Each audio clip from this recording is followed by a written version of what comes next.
to Paranormal World Investigators Research Division, shortened PWIRD. I'm a practicing White Witch and shaman, and I have been investigating for over 20 years. This channel is made to talk about all things paranormal, supernatural, of the occult, demonic information, UFOs, and much more strange and the unknown. Please remember to subscribe, like, share, and hit the bell to see more of this channel.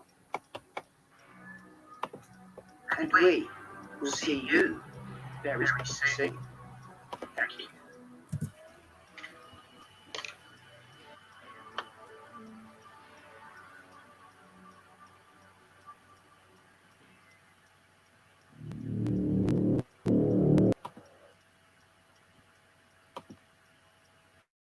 These $60 Japanese.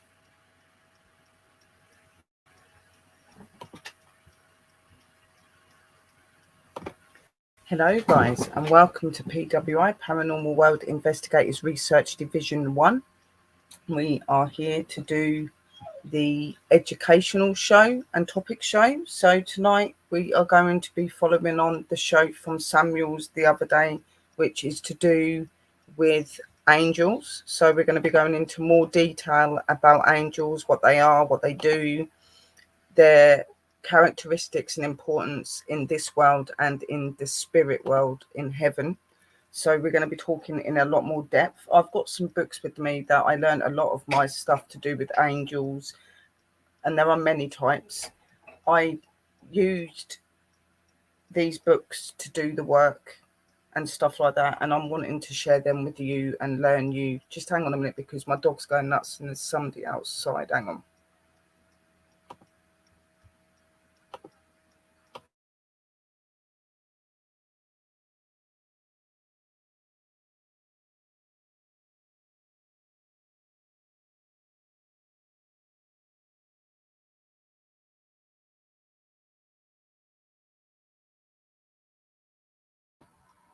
I'm back, sorry. I thought somebody was knocking at my door, but they're not. So, as I was saying, we're going to be talking about angels and that. So I'm going to be doing that into you guys on the chat, and I'm going to be doing these from my books and talk to you a little bit. So obviously, as you know, angels are known as spiritual beings of heaven that are to work under God. They are his messengers. They are his workers. They are the workers of his children, which are us. That is why they were made and appointed to us by him, so that we can fulfill the way that God wants us to be. Obviously, not all of us do follow traits and stuff like that, but that is what the angels are here to do. They're here to guide you, to help you through everyday life. And obviously, angels, just like any other sort of spirit, they're all for different reasons. So I thought tonight it'd be really good to go over some of the history of angels, how angels come about, the different types of angels, which areas they come from, which levels they are, and then just doing at the end, going over a few of the angels that I mostly work with, and maybe reading out a few other ones that are not so known. And obviously, if any of you guys are wanting to know any of this, I'm sure I could do it where I can take pictures of my book and about the different angels and stuff, and you'll be able to get that up onto the page. I'm sure I'll be able to sort that out to you on a later date. I do feel that it's very important for people to understand what angels are and why they're so important in people's lives. And we have all got angels that look over us. So what I'm going to do is I've got this amazing book. Now, this is one of my favourite books, and this is where I've learned a lot of my angel stuff. This tells you how to communicate with them, the history of them, what they are, the different levels that they are, where they come from, their jobs, purposes, and all sorts of information that you would find really useful about angels. Then this book is our dictionary one. This is a dictionary of angels, different types of angels, their names, and their actual jobs and what they're there to do.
Can you still hear me, guys? I'm back. Sorry, like literally my laptop went off. I don't know if you can still hear me and that. I don't know what happened there. I think my battery went because it's really low.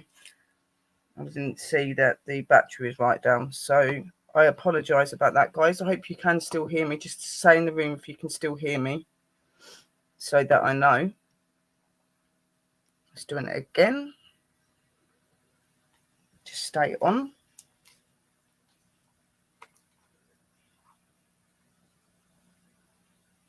Thank you very much. So what I was first going to do is talk to you about what I want to do is actually first share out the video so that people know that I'm on. Then I'm going to read the introduction so you can get a bit of an understanding about what the book's about and about them. And then we'll just go into different facts and stuff that's in here. As I said, these books are ones that I've used and felt very, very good when it comes to working with angels.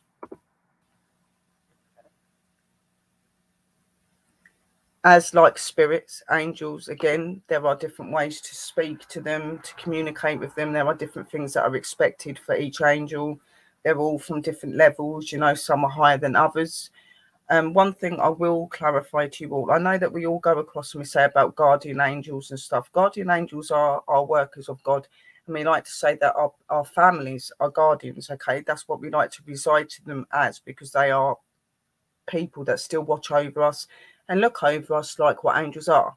But in truth and in reality, we are not angels. And when we die, we cannot become angels, as they can't become human, okay? Angels and human beings are completely different characters, and they have been formed and made differently by the divine Lord. Okay, so we were formed as God's children, the very creation that he wanted in his children. Okay, so we are a very holy and very high powered being. Angels were made by God to be able to guide his children, to help his children through the life that they have to live, which are many lives, and helping them to guide them to the right way so that you stay with God. That's what these angels are here for, to help you in life, help you in situations that God feels we need help with. And so when we die, we don't become angels, but some of us will refer to our family as guardians because they become of a higher power. They become of a stronger strength. They become different. They're in their true form, their spiritual form. So when we lose loved ones or we pass, we actually become higher and more powerful than what an angel is. We become more important because we are the true creation and the true children of God. Angels, even though they are special, they are powerful, and they are just as important as a human being. They are a spiritual being. They have never been of the living. They have never been of earth. They were formed by God as a creation to be able to look after his children. But people like to refer that your family become guardians, which are just people that look over you, protect you. They can obviously do different things to what we can do when we're living because they've become of the spiritual form. So they do become greater. We have a very divine power inside us. We become very strong, very powerful, very connected when we pass over. So even though we would still work with the angels in the spirit world, we would become greater than the angels in the spirit world because we are the true, as I said, the true creation, the true children of God, where the angels were formed to be messengers, helpers. They're here to put the right that God wants his children to do. They're here to help you to learn that. So that is what angels are here for. Please excuse me if you hear my dog going. He's been like this for how long now? I don't know why he keeps doing it.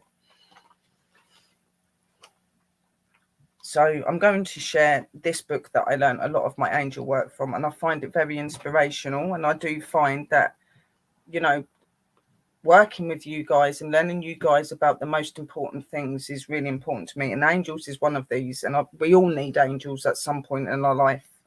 And, you know, even though some of them out there do not believe in them, they are very real and they are spiritual beings and they work every day with our life and what we're doing. So it's very important to learn who they are, what they are, and what they do. Images of babies with wings appeared in artwork from the 4th century BC and on. Belts, buckles, mirrors, pendants, and earrings made from precious metals and jewels. In this time of new millennium, naked babies with wings are again appearing in great abundance on jewelry, notepads, cards, t-shirts, and whatever the human imagination can put them. We know these little creators are cherubs or cupids, and we associate them with all aspects of love and protection, invisible beings that act as messengers between heaven and earth, who guide, protect, and advise humans, have been a significant part of every religious or spiritual belief system the world has known. These beings assume many forms and communicate in a variety of ways, always in a manner that will be recognizable to the culture or the person that needs their help. While there's differences from culture to culture are minor, you will see in this page of this book that there are similarities and profound despite and distances in time and space. We in the West call them angels. They are also known as God's spirits, ancestors, bodhisattvas, avatars, asperus, Gardhavandos, devas, and fairies. All these you will find in this book, as well as some of their evil counterparts. You will follow the fascinating evolution of the times. The book will show you how angels have been portrayed in art and literature and how they have inspired many of the greatest artists and writers of all time. You will even be introduced to the ancient art of angels' magic, the Hebrew mystical traditions of the Kabbalah. There are many orders of angels. Some keep the universe working as it should, while others care for our world. Angels who are concerned with the affairs of humankind are called in Western religion archangels. The angels that are assigned to us at birth to look after our individual destinies are our guardian angels, and those that work at keeping our planet beautiful are the devas and the nature spirits. This book is mainly concerned with the classes of angels and their equivalent in other cultures. All associations have been concept for a guardian spirit or an angel that is devoted to our spiritual and material well-being. Many cultures acknowledge their guardian spirits as part of their daily lives, while we in the West have been encouraged to let go of such nations and to regard them as childish, sentimental, or superstitious. Most scientists believe that these angelic beings are no more than a culture, an amplification of the focus of nature. That means that in order to in order to make sense of things that happen, a society or a person will attribute human characteristics to eliminate objects with such plants and landforms and to the elements.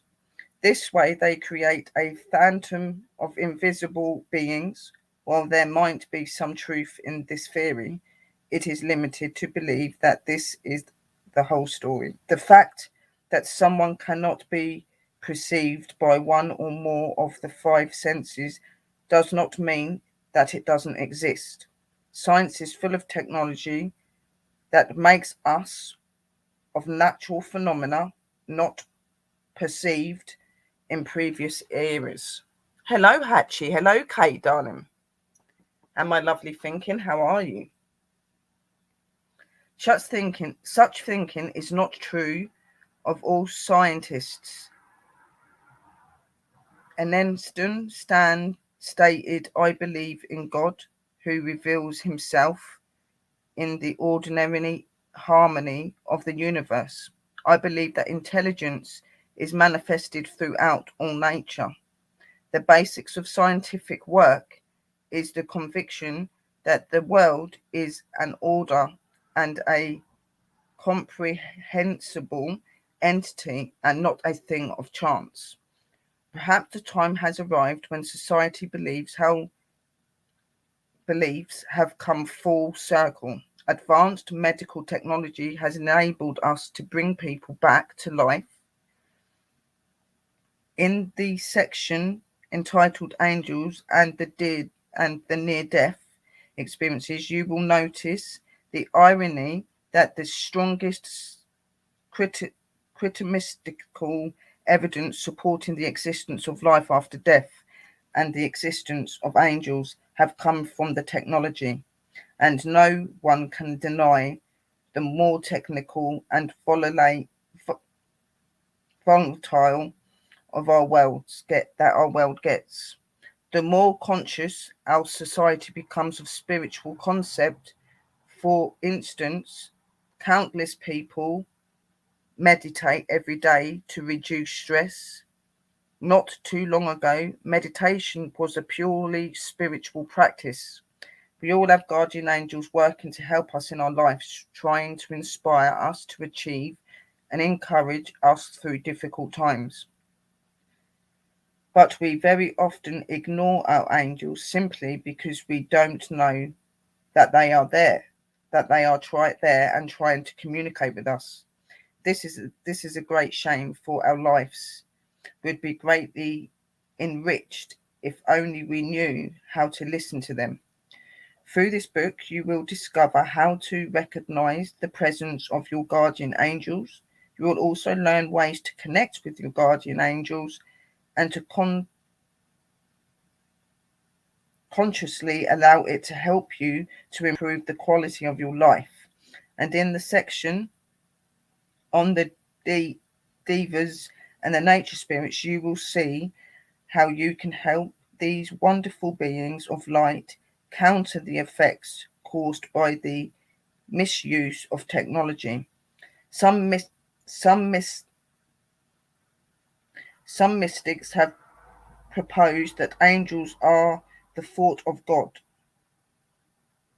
So for those who wonder why we need angels when we have God, consider this.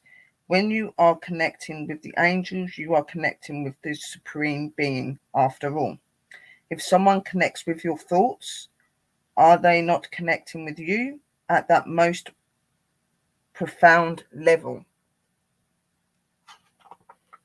So when you are talking to angels, you are talking to God directly. Angels are God's messengers. They bring God's thoughts, God's feelings, God's ways and ideas. They are the ones that give forward what God wants us to know and helps us to walk through life every single day.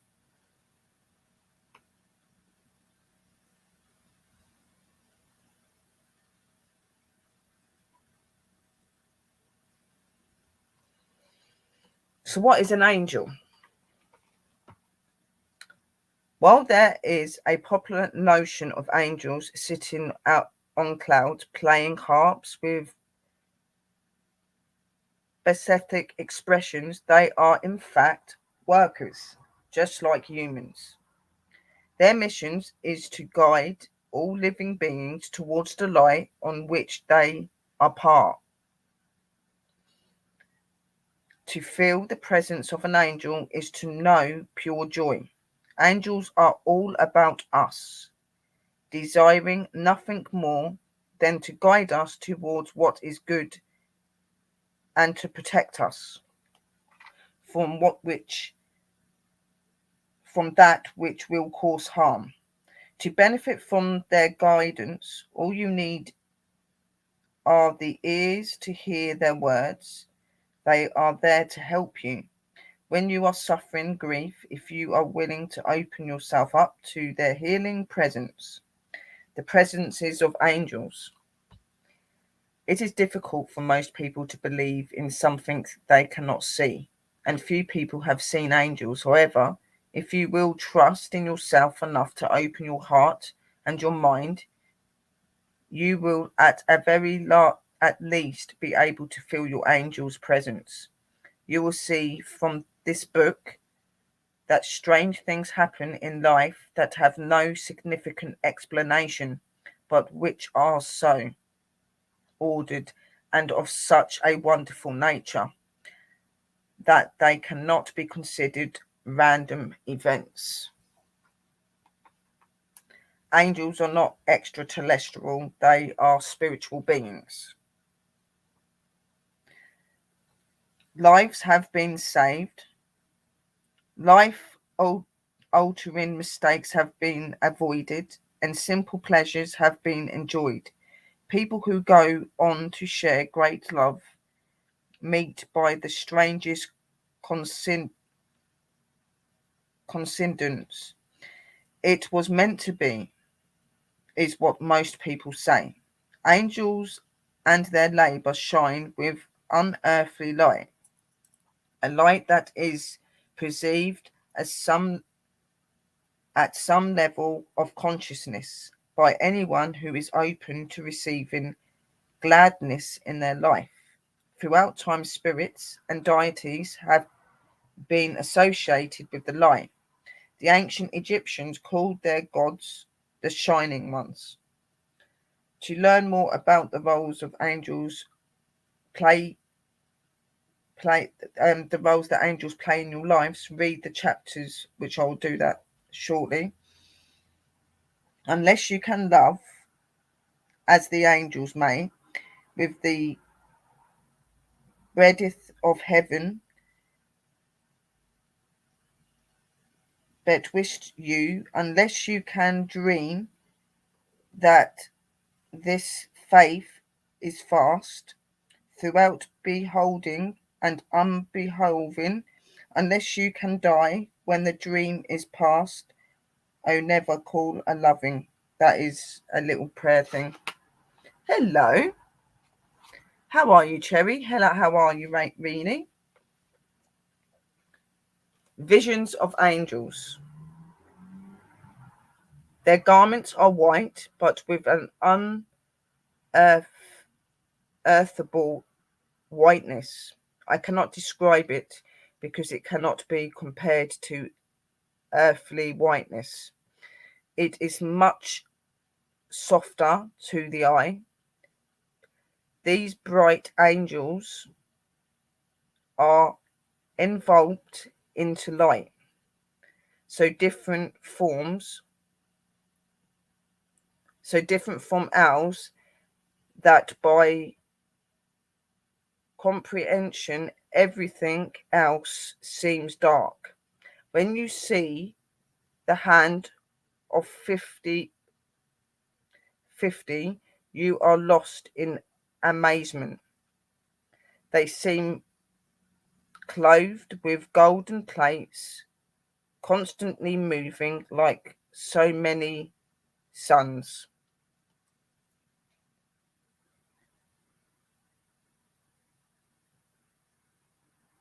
The liminal quality gradually became normal in me, and at the time, these are people's concepts, and at times in meditation, they broke in on me and almost intolerably lusted of light, pure and opening faces, dazzling processions of figures, most ancient places and people and landscapes, lovely as the lost Eden.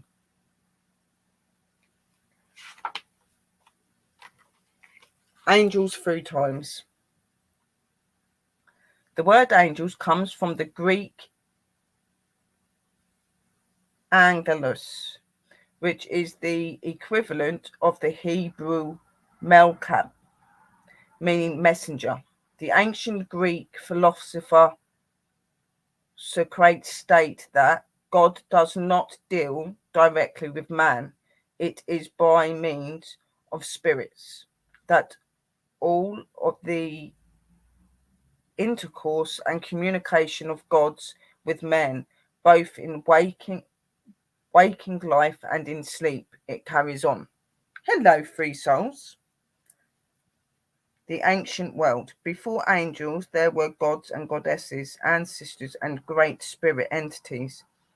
These celestial beings, like angels, were charged to maintain harmony within the known universe. They were also messengers between heaven and earth. In the philosophist religions of the ancient world, such as the religions of the ancient Greeks, the people worshipped a phantom of male and female deities. The most important gods did not involve themselves with humans' daily life, while the least important were the most directly concerned. Rituals and sacrifices would be made to ensure the support of these deities, who could be benevolent or malevolent according to the whim. The people held many festivals throughout the year to honor individual gods and goddesses, performed rituals and sacrifices, and prayed to them for interventions in their crises. The Greeks also believed in a personal guardian spirit known as the daimon. It was associated to each person at or prior to his or her birth. The Romans called it their genius, of Egyptian Thea, Ba, or Ka. Plato or Socrates were two great philosophers who were inspired by the daemons. The role of the daemons were almost identical to that of our guardian angels. While our guardian angels is pure goodness in ancient form, was capable of both inspiring the person under its care or of punishing him or her for failure to honor the gods. The concept of benevolent and malevolent daemons eventually divided into good daemons and the bad daemons, or in our terms, guardian angels and demons.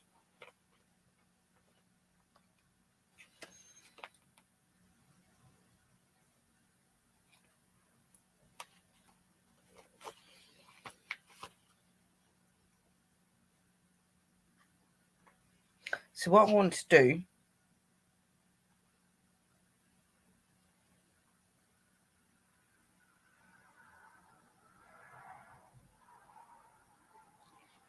is go over to a couple of bits. I'm just going to see which bits I want to read out to you.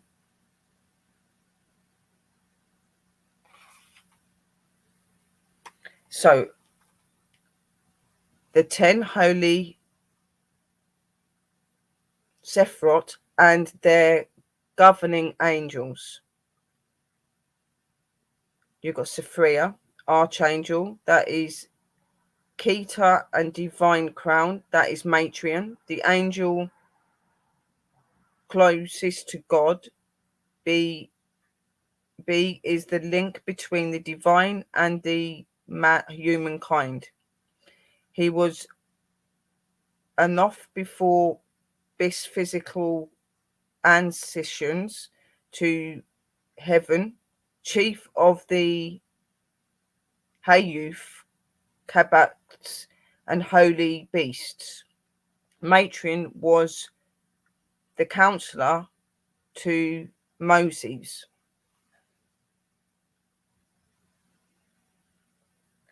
Then you had Hokamim and wisdom, which is Razel. Wisdom.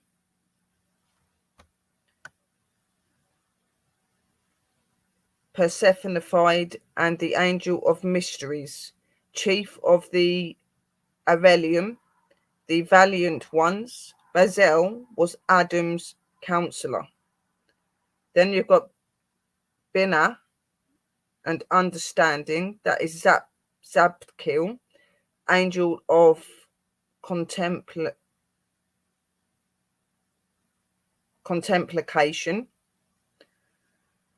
Then you've got Hesed and mercy, which is Zedkil, chief of the order of Babmelium or Demanians. He is the angel of benevolence, the angel of mercy, and the angel of justice. Zadkiel was Abraham's counselor. Din, justice, might, judgment, power, is Samuel.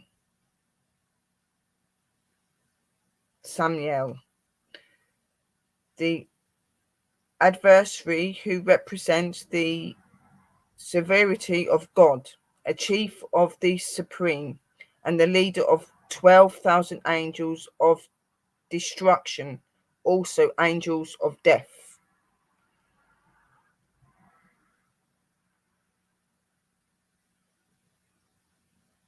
Tiferet and beauty glory is Michael, the sun in splendor, chief of the heavenly host, angel of presence, angel of repentance, angel of righteousness, angel of mercy, and angel of signification. Michael was counselor to Solomon.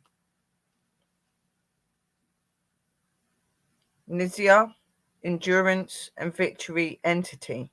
Hanel, he who sees God and chief of the Tarabeum, brilliant ones. Hanel transported Onch from heaven.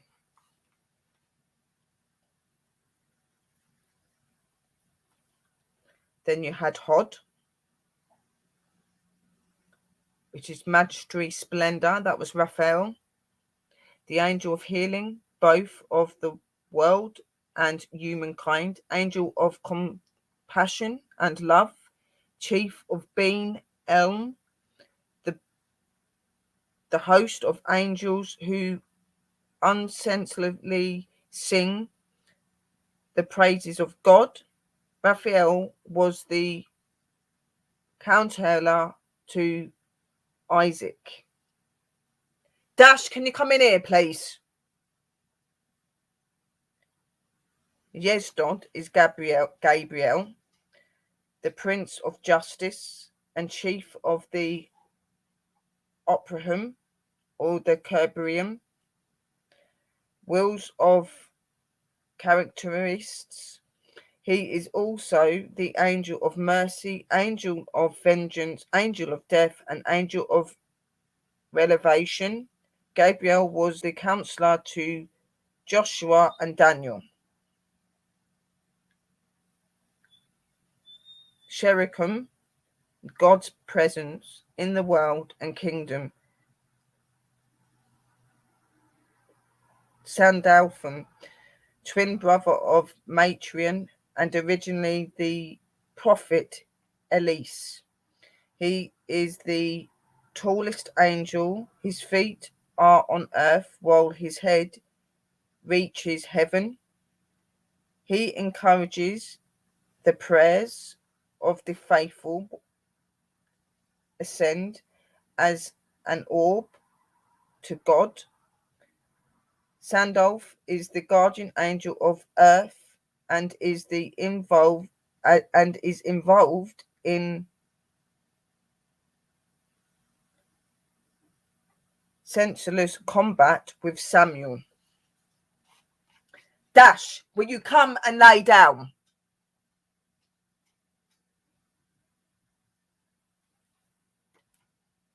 The tree of life also is very significant to angels as well. And the main ones is Matrion. She's right at the top. Then you've got Zadphil, Razel, Kamel, Zadkel, Michael, Raphael, Hanel, Gabriel, and Sandeepan.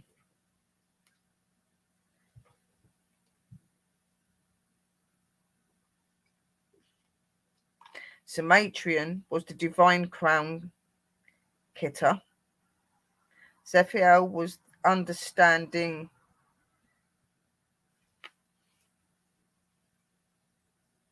fitness. Karel was justice and dine. Raphael is mercy and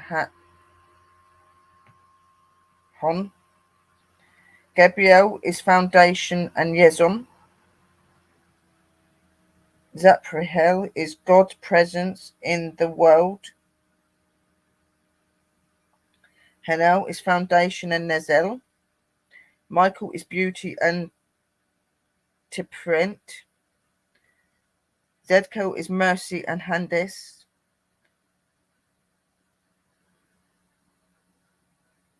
And Raziel is wisdom and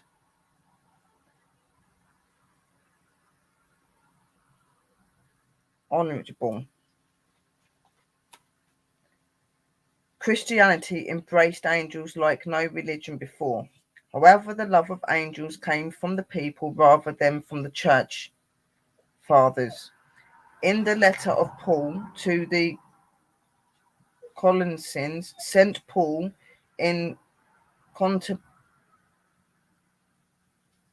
contemptuous of the aberration of angels, he wrote, "And let no one disqualify you," insisting on self-absent and worship of angels, taking his stand on vision, puffed up without reason by the senses, mind, and no holding fast to the head.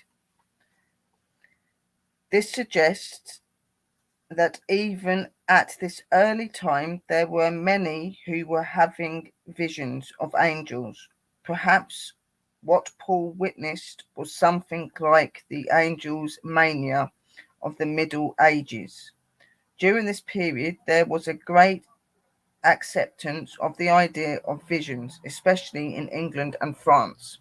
Monks and nuns were so obsessed by angels that they would have countless visions of angels appearing to them and giving them advice. Some of these episodes were likely to have been the result of hysteria caused by fervent praying and the self-flagellation fulfilled by the desperate desire to see angels. In this time of the new millennium, in the Christian countries of the West, people again becoming more conscious of angels, though without the hysteria of the Middle Ages. Essential to the traditional Christian concept of angels are the hereditary or the 9 celestials orders of angels, and the story of the Annunciation. The concept of angels has widened to include a simple circular belief. While a Catholic will pray to an archangel for spiritual guidance and asks for help from his or her guardian angel, many people see angels or feel their presence in nature, in their homes, and in their places of work.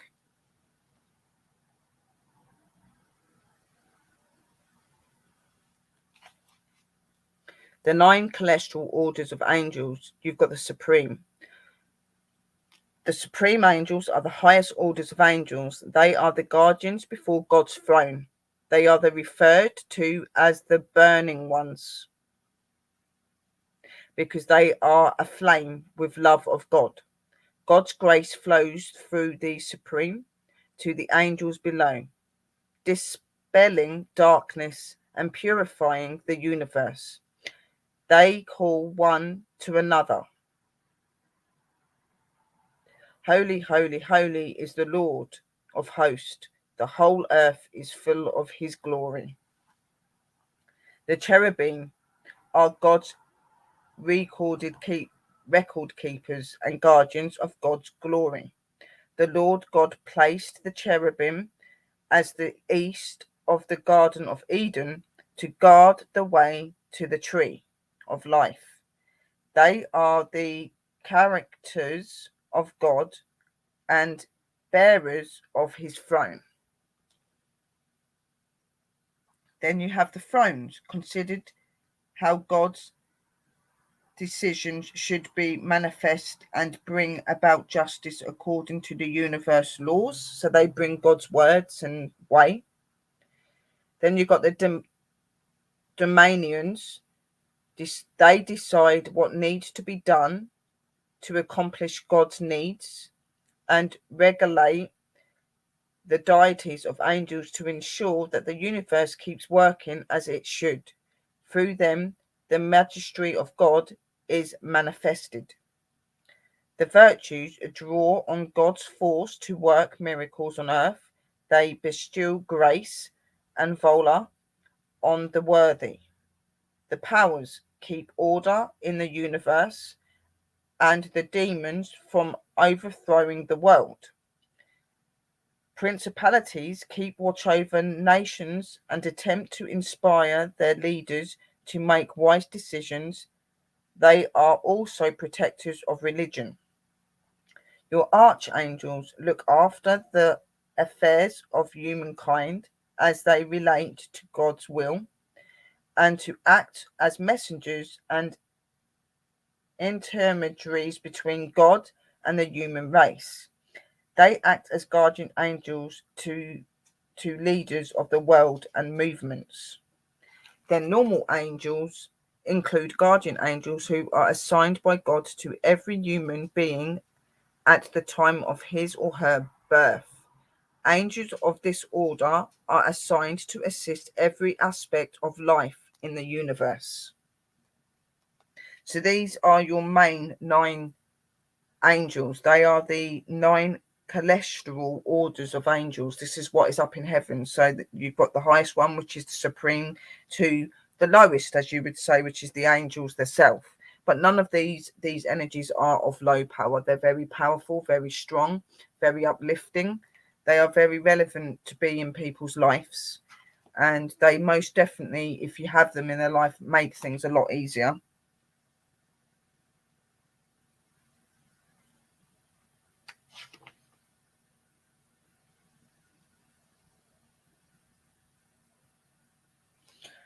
The best known archangels are the archangels Michael, Gabriel, Raphael, and Uriel. They have featured in many great artworks and have played significant roles in religious history. These 3 lesser known archangels are Hanel, Raguel, and Baraskel. Michael was the first angel created by God. He is the ruling prince of the supreme.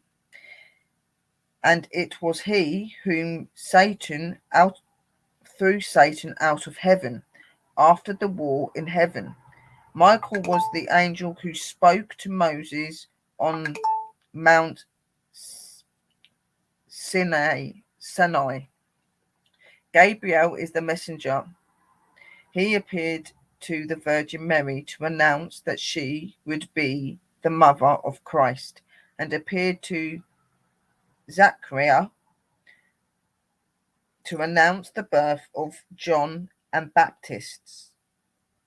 He is the ruling prince of the cherubim. Raphael is the archangel of the spirits of humankind and those of the supervisor of guardian angels. He is also the healer and the guardian of young people. It is Raphael's job to heal the earth that has been defiled by Satan and his helpers, and it was he who warned Adam about the dangers of sin. He is the ruling prince of the virtues. Uriel is the angel of light and the angel who whittled the fairy sword as he drove Adam and Eve from the Garden of Eden. He is the angel of prophecy and warned Noah about the flood. He also predicted the coming of the Jewish Messiah. Hanel is the glory or grace of God. He is invoked as a guardian against evil.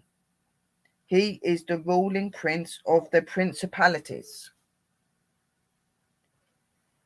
Raguel is the angel of earth. He brings Aaron's angels to account, punishing them accordingly. Barakel is known as lightning of God. He is invoked to bring success in games of chance. Dash, will you please come and lay in here? You're starting to annoy me now. Go and lay down. The guardian angel. There are references throughout the Bible to guardian angels, and as such, they are part of church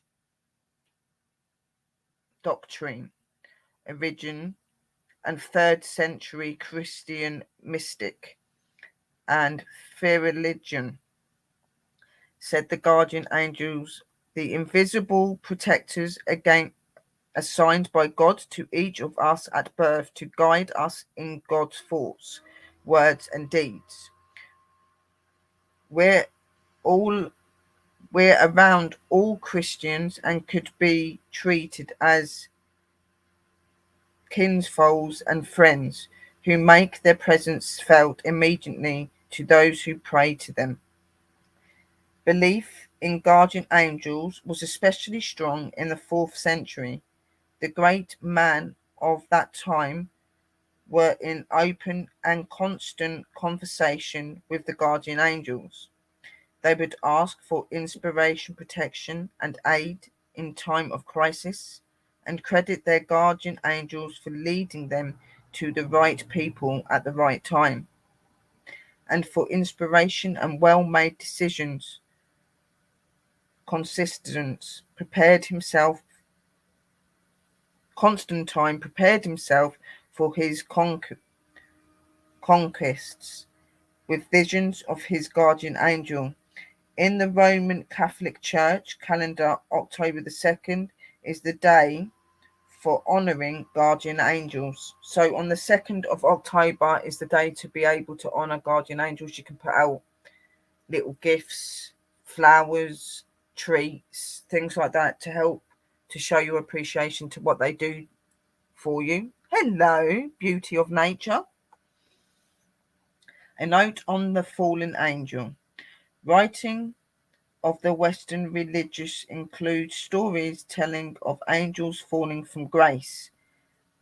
At the basis of their religions is the perpetual war between the power of light and those of the dark. Every soul that does evil strengthens the side of the dark, and each soul that acts with selflessness and courage brightens the light to the world. While the purpose of angels is to help individuals and the whole of humankind towards the light of God, the purpose of demons and and devil is to put temptation, traditionally of a material or sexual nature, in the way of these journeys. The archerubim is known by several names in the Christian faith: Satan's Christ energy, Lucifer, the fallen light barrier, and the Beelzebub, the Lord of the flies, or the Lord of the dung. Originally, Archibald Satan was once a great angel, a leader of the Sublime. The Supreme. Hello, Lou.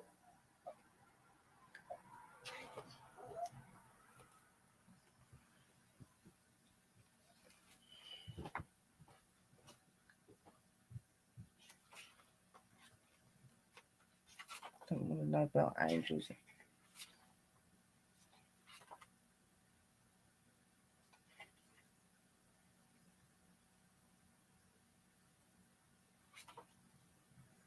The roles of angels. Hello, Lou. How are you? I hope that you're all okay. Okay, thinking, will you be safe?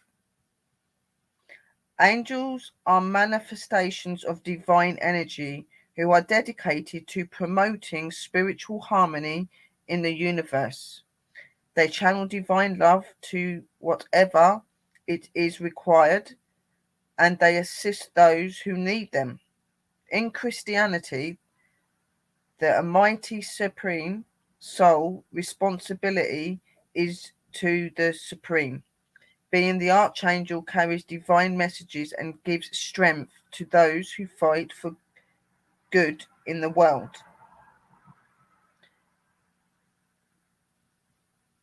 The specialist angel assists our guardian angels when our needs are specific or great. The guardian angels cares for our personal and spiritual needs, and this simple nature spirit helps the flowers grow. Angels and our world. The angels who influence most affects us are the archangels, which is at page 18 and 26. The order of angels, which includes specialist angels and guardian angels, and the devas and the angels who look after nature. The specialist angels are ranked between the archangels and the guardian angels. They are assigned to every aspect of human life and will give our guardian angels extra help and strength in dealing with our issues. If we are likened guardian angels to our family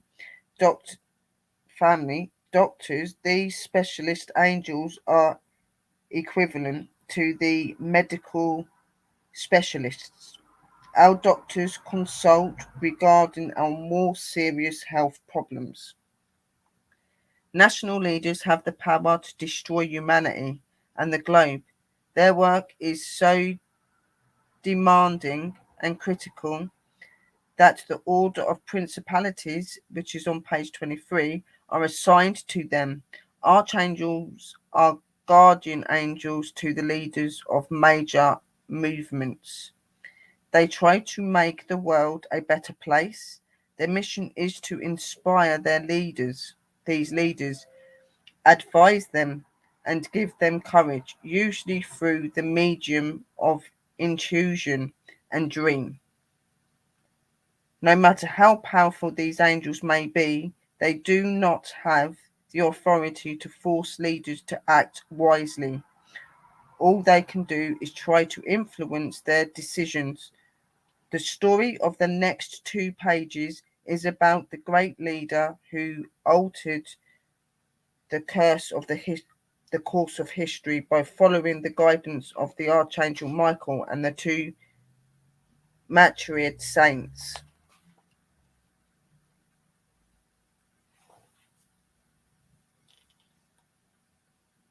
Guardian angels. We all have guardian angels, support, assistance, and protection of the guardian angels. to call upon in times of emotional confusion or in our quest for spiritual development or when we are in danger. The personality of the guardian angel who is assigned to us is carefully chosen so that it complements our own personality. The reasons why some people refer to a particular experience with guardian angels as divine interventions is usually because of the dramatic impact the experience has made on their lives. If you can recall the number of times in your life when you were prompted to act purely on instinct, discarding logic, and when the results of such actions was life enhancing, you might believe that guardian angels was influencing your actions. Guardian angels seem to take particular care of us when we are traveling. Stories such as a woman who falls asleep at the wheel of a car or a busy road and is woken sharply by the voice in her ear. The warnings of danger are told so frequently that they could almost be called commonplaces. Weary travellers who cannot explain how they made the final stages of the long journey without incident have been known to attribute their safe arrival to the inventions of an angel. It is important to note, however, that your guardian angel can warn you most frequently by a strong intuitive feeling on your part, but they cannot force you to listen. There are special affirmations which people use before setting out on a journey. They can be short and simple, such as guardian angel who takes good care of me, protect me from danger from the beginning to the end of my journey. Or you may wish to create a verse of your own, which you can comment to memory and recite daily. For example, whenever and wherever I may travel on this day, I need my guardian angels to protect me all the way. Place a circle of protection, white light all around me. With respect and hope, I place my trust in you, so might it be. Not all the work of guardian angels is so serious. You can ask them to help you find lost possessions or ensure that the traffic lights turn green. Green for you. When you are in a hurry. Of course, they won't always comply.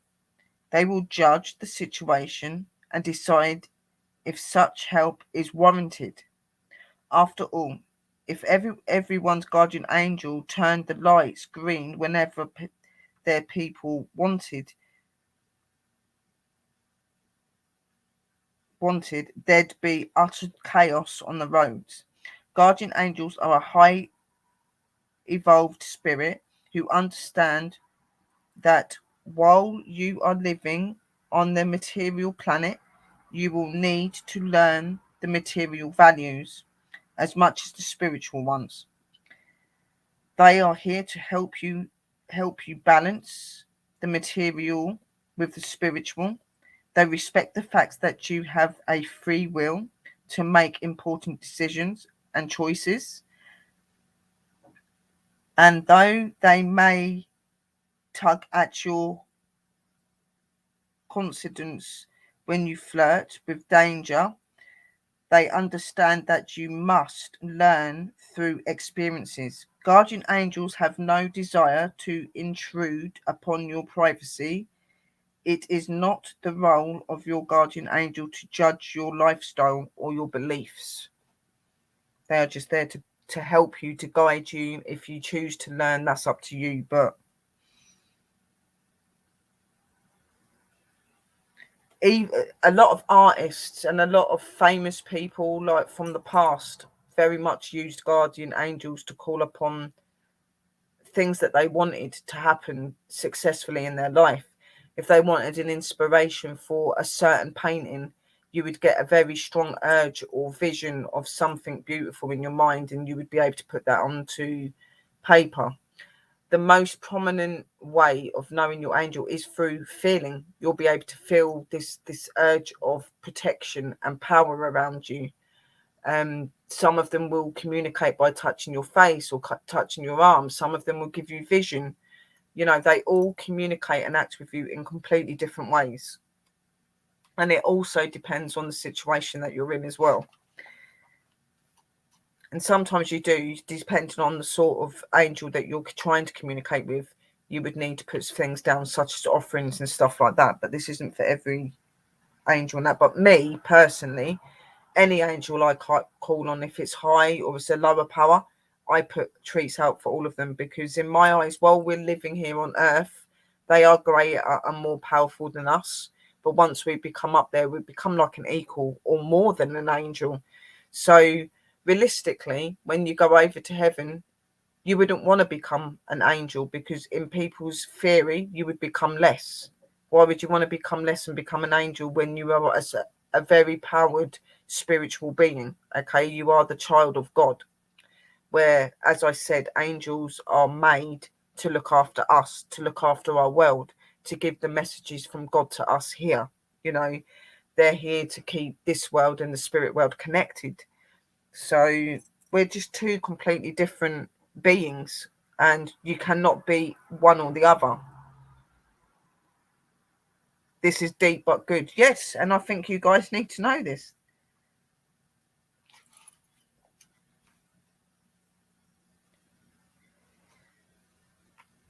Hang on a minute, let me just say somebody's wrote to me.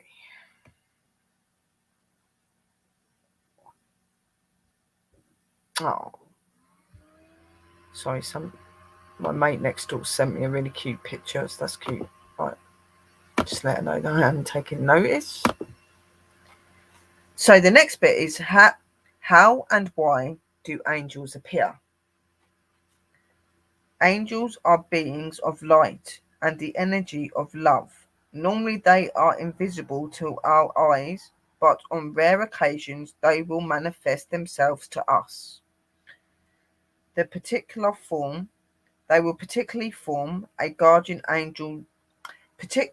Particular form a guardian angel chooses to present itself in will depend largely on the person's exceptions or its appearances. The most common perception of a guardian angel appearance is of the human-like entity with flowing white robes and wings. In earlier times, those wings would have been seen as feathers, but nowadays, wings of light would perhaps be the more common perception. How angels communicate with us. There have been reports of people who, during a dramatic escape from death by accident, have glimpsed a being of light intervening in the situation. However, the most common means of guardian angels used to communicate with us is by using our own intuition, appearing to us in dreams, or occasionally by sending a strong voice inside our head. If you are now wondering how to tell the difference between an angel voice and the voice that people with mental health illnesses hear, it is important to realize that when an angel speaks to you inside your head, it is always good and loving and takes place only during an emergency or a serious situation, and is very rare indeed. A person would be lucky to have one such incident in his life or her life. Angels will make their appearances known to us in one form or another whenever we need them to. They are our guides, and they will use whatever means are necessary to get through to us, to offer us advice and comfort. The only person who can stop them from succeeding is you. Your beliefs, when they do appear, all will all but negate the facts that they have appeared. Hello, Tommy. How are you?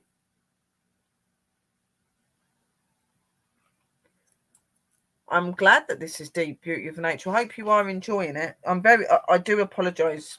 With me, I have only read parts of this book, which is like the names, the bits, how to come up with them. Like I've said, a lot of my stuff that I've learned, I've done naturally. But there were bits in this book that I used to look over and read out. But it's been a while. So I sound a bit rusty.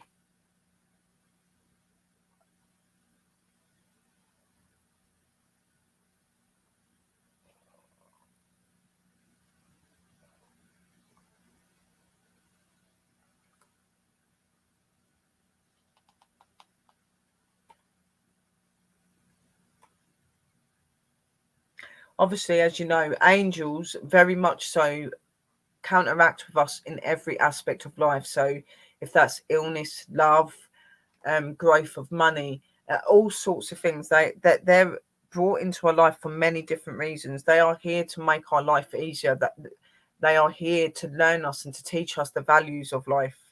They are here to talk to us for God, because God will not naturally come to us.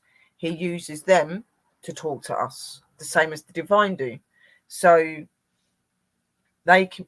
God's way of communicating with us and the divine's way of communicating with us is by using angels.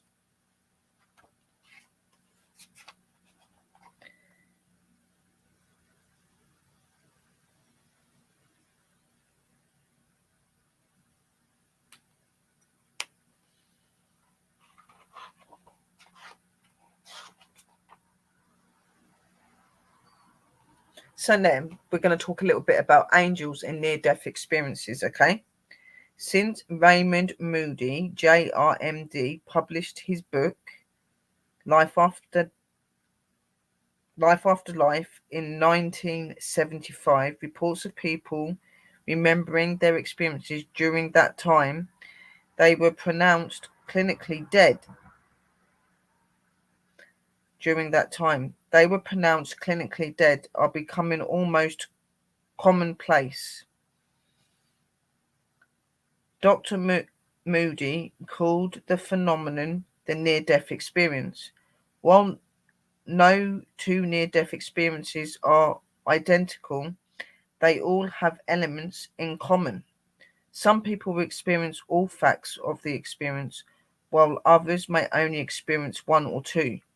The length of time a person is dead will often determine the depth of his or her experience. For those who experience goes beyond the first stage of hearing noises such as buzzing, whirring, or bells, and floating out of the body, the most profound element involve contact with spiritual beings, some seen and some sensed, which surround the person with acceptance, love, and security. Sorority. These entities are often identified by the person as spirit guides to help him or her in his or her translation. Sometimes they are deceased loved ones, but often they are figures that were previously unknown to the person. In rare cases, the figure will identify itself as the person's guardian spirit. The most profound element of the near-death experience is the being of light at the other end of the dark tunnel. Only those who are dead for a longer period of time will experience full content with the being of light is extremely bright, yet does not hurt your eyes. It makes the person feel extremely loved and serene, and conveys conversations to the person through thought, while showing him or her a panoramic display of his or her life. People who have experienced these beings of light say that it is impossibly to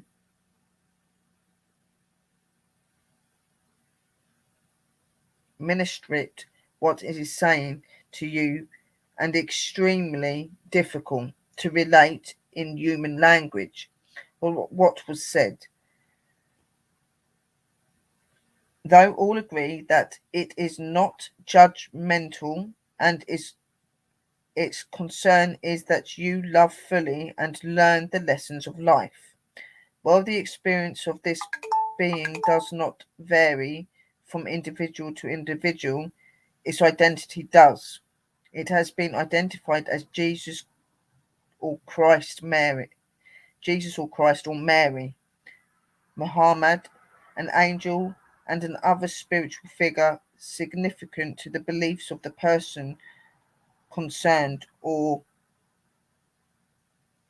when the person has no prior spiritual beliefs. It is identified simply as the being of light. People who experience the phenomenon are always transformed by it. Their attitude to life changes for the better. They are no longer afraid of death. Many even look forward to it, but they love life more and desire to contribute to the well-being of others. Many people without religious beliefs who come back from this experience become very spiritual and sometimes religious. There is considerable research being done on this phenomenon by medical doctors and others, apart from those who have actually experienced it. Healthcare workers are primary sources of this research, for they are there to hear patients' stories upon resuscitation. They are also the caregivers of dying patients. They listen to patients speak of seeing angels hovering about them in the day and weeks prior to their death, and in the final hours will observe them speaking with unseen identities and usually identified as deceased relatives and friends. Children in the particular speak of angels, while skeptics will say that these experiences are induced by dreams, hallucinations, oxygen deprivation, chemicals from the brain, or drugs. Research has shown that these alternatives do not satisfactorily explain the phenomenon of the near-death experience. So even though there are a lot of skeptic people like scientists and that believe that when you have these near-death experiences and that it's because of like the lack of oxygen and that to your brain, the different changes that your body goes through when you are going through that transaction, they believe that that's why you see these things, because your mind's doing something differently. But there has been a lot of scientific research going on around patients and medical staff, and some of the phenomena and the things that they've actually experienced through doing this has been something they've not been able to explain, and energies and things that they're trying to look upon have been able to be counterfied. So this talk of near-death experience is becoming a lot more popular, and there's a lot more people coming out in it now explaining about similar experiences. They may have seen different things, but there's certain things that are relevant and the same.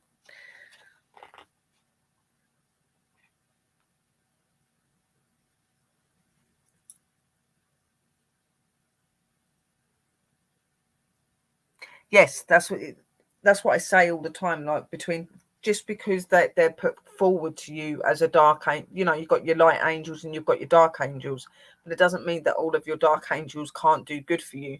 You know, as I said the other day, you could use white light and do bad magic. You could use black magic and do good magic. It's all about the person that's using it, okay? And it's no different with the angels. The angels can be good and bad. They can choose to be that way.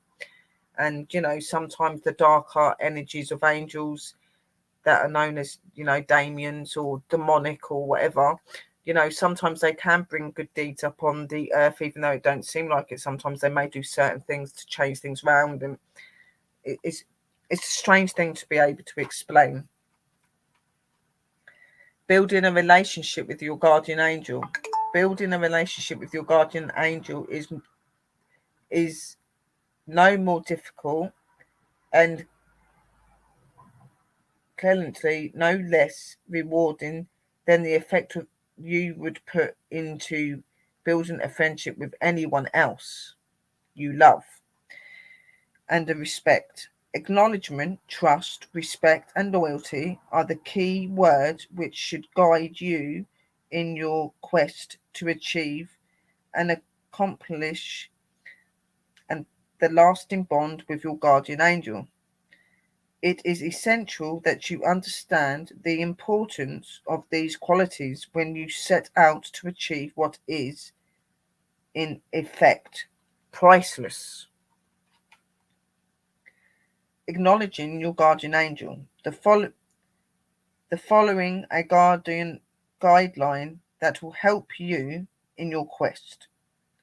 A simple greeting as you begin each day, and a thank you as you bid good night will be appreciated, an acknowledgement of your guardian angel's presence. If you feel inclined, wear an angel pendant or pin as a statement of your belief and faith in guardian angels. Pledge your trust in each day by changing a short silent affirmation. For example, show your respect for your guardian angel by becoming conscious of and listening to the intuitive messages you receive that prompt your actions. As a sign of respect, dedicate 2 or 3 minutes at the end of the day to meditate on the emotional security you have become of the loving relationship between you and your guardian angel. Finally, pledge your loyalty to this union by lighting 2 white candles while you chant an affirmation such as, Guardian Angel, I acknowledge your presence in my life. I trust the guidance you offer me. I respect the power of this union, and I will remain loyal to our course by doing my best to evaluate spiritual and physically. Thank you for your contribution. Amen. So might it be, whatever you want to call. Then the next bit says, then take a few minutes and do some deep breathing exercises while you absorb the feeling of good will between you and your guardian angel. So when you're sitting down, lighting your candles, meditating, listening to any of the words that you're getting in your head, any visions that you may be getting in your head, certain things that may make you act all of a sudden, these are all prominence that they say can come from your angel, okay? So please make sure that you are very aware of that, because as I said to you, they do communicate with you in many, many ways. As we have seen, guardian angels will use various methods of communication with you see on 48 and 51.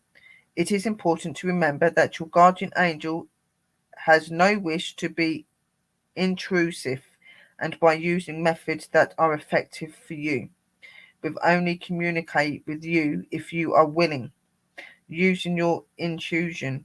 Naturally, for some people whose intuition and telepathic skills are heightened, either by meditation or other consciousness enhancing exercises or a physic training, the guardian angel's job is made much easier. The following is a common example of how your guardian angel might use your intuition to guide you. You have been invited to a social event, but you are not keen to go, perhaps because you didn't like the people whom you believe will be there, or perhaps you are feeling low in energy. However, by afternoon you are feeling you're feeling actual excitement, and you then decide to go. You arrive and find that among the guests there is someone to whom you feel drawn. You are introduced, and the result is that the person becomes an important part of your destiny. How to enhance your intuitions. Communicating with your guardian angel through intuition is easy to achieve if you exercise your intuitive powers regularly. Form a habit of meditating for half an hour each day in a suitable atmosphere, such as your favorite room. Light 6 white candles to represent your six senses. Intuition is your sixth sense. Play some relaxing music and think of all the things your intuitions tried to tell you to do during the day. Then ask yourself the following questions. How many times did I listen and act on the message? What was the result? Which intuitive message did I ignore? What was the cost? Create a journal and record your success and failures in detail. You will discover some fascinating facts about yourself and your progress. Again, like a spirit or a human spirit or whatever sort of spirit that communicates with you, with angels, they can communicate with you also through sleep. They will come to you while you're asleep because your mind is at its most peaceful and is at its most calmest, which is a time when spirits and angels and that are said to be able to communicate with you easier because your mind is not up and active no more. It's actually calm, which makes it more open. So then spirit and angels are able to communicate with you. So that is why a lot of these spiritual beings and spirit people and things will communicate with you when you're asleep. And 9 times out of 10, for me, in my dreams and my experiences that I've had with my angels and with normal spirit people, with a lot of dreams, you don't remember them. But the specific dreams that are very relevant and very important and things that they're trying to tell you, you do remember. And I believe that they are the messages from your loved ones and from the other side. Obviously, you can have prominent dreams that are not relevant to anything. And that can happen on many occasions as well. But 9 times out of 10, when they're communicating with you through sleep, normal dreams, you would not remember everything. But through them communicating with you through your sleep, you would remember the dream, you would remember what they're saying. It would seem very real. It'd feel like you was in that place with them, or they were in the room with you, even though you're asleep. You know, the dreams feel a whole lot more different to an everyday dream. It's not a dream. It's a visitation. They've visited you through your mind, through your sixth sense when you've been asleep, because your mind is more open. So when you're sleeping, that is when most of them will communicate with you. Yes, they communicate with you through day and everyday life, but you've got to have that way to be able to communicate with them first. You've got to learn your way to communicate with them and how you can tell when they're around you and the feelings that they give you. You need to take more notice of the visions and the words that might just out of the blue come out of into your head. You may have a situation or a problem that's going on and you've been thinking about it and you're speaking in your head and you're not speaking out loud, but you're speaking in your head and then suddenly bang, this idea, this choice, this opportunity comes in your mind. What do you think that is?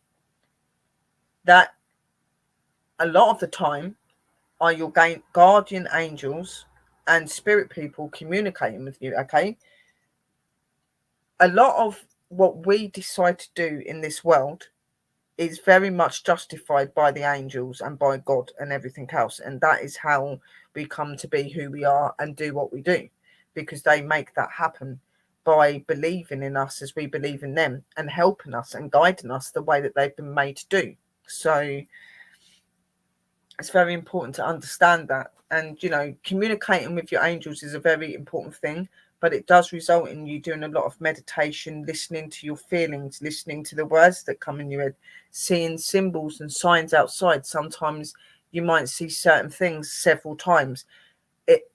That is a sign and an opening to a message. Okay, the same with numbers and other things. All of these things in the world are relevant. Okay, it's not just about us looking in books and looking around at other people to understand what's being said. We're being spoke to every day of our life here. Okay, people just don't realize it through the things that we see, through numbers, through letters. They've all got equivalent meanings to the spiritual realm and to messaging. Okay, so those sort of things should be took notice of. Okay, it's like I've had occasions where people have come and they've said, oh, I keep seeing this number and I keep seeing that number, and I've been like, right, well, that associates with this and that associates with that, so that means that this could be happening or this could be and they're like, really? So numbers and letters and objects in the world are actual messages from above? And I'm like, yes. You know, if you keep seeing something constantly and it keeps appearing in your life at relevant times that you need it, they are messages from your higher power. Okay, they can't always come up to you physically and touch you and do whatever, but they can come to you in other ways.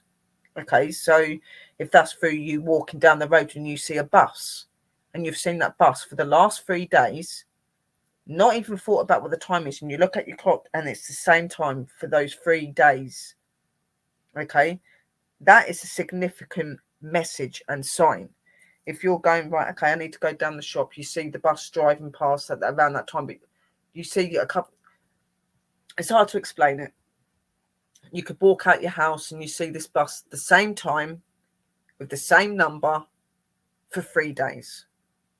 You look at your clock and it's the same time for all of those 3 days. These can be relevant messages and signs, okay, of communication. So if you're walking down the road and you've seen the bus 111, that could be a relevant message if you've seen it more than once. If you've only had it on one occasion, then more than likely no. But if you're going out on special occasions and you're seeing this number over and over again and it keeps repeating itself, it's a message. It's the same with letters. It's the same with different objects here. It's the same with your visions. You may have a vision and you're like, okay, I don't know if that was a dream or whatever, but if it happens again and then it happens again, it's a message. It's them trying to tell you something. It's them trying to get you aware of them communicating with you, okay? And you do need to look out for those things, because the angels are the way that God can talk to his children. The angels were formed so that he could talk to us here on earth, okay? And it's our job to follow the angels, because the angels know the work that God wants. So everybody has got angels in their life. It's just not everybody is aware of that, or they don't know how to communicate, or they're scared to communicate. And you shouldn't be. As long as you do it the right way and you show respect and love, it should be very easy to communicate with them. If you stick at doing your meditation and things, that is the most important thing to become communicated with angels, is your meditation and that.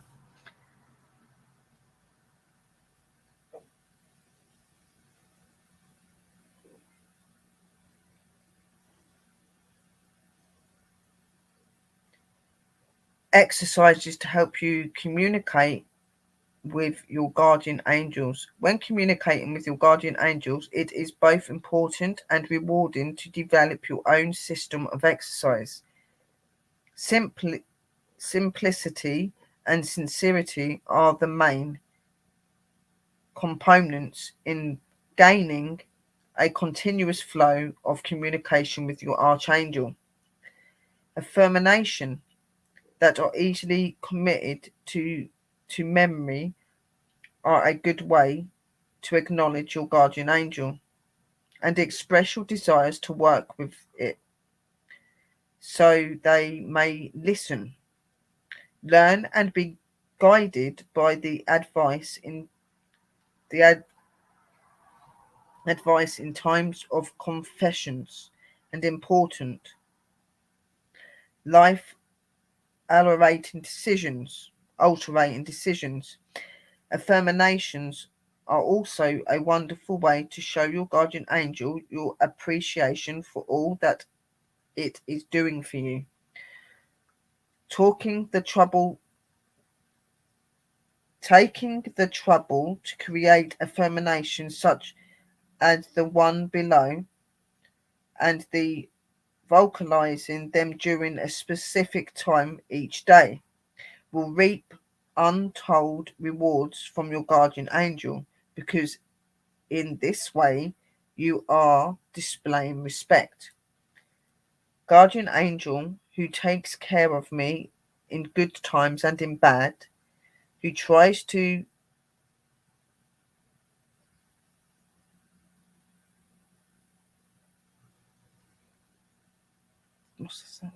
God, they just dissuade me from foolish choices, and to whom consoles me when I'm sad. I wish to say thank you for your choosing. I want to thank you for choosing me to watch over and protect. May I gain the wisdom to know that your advice must be used for good causes and effect.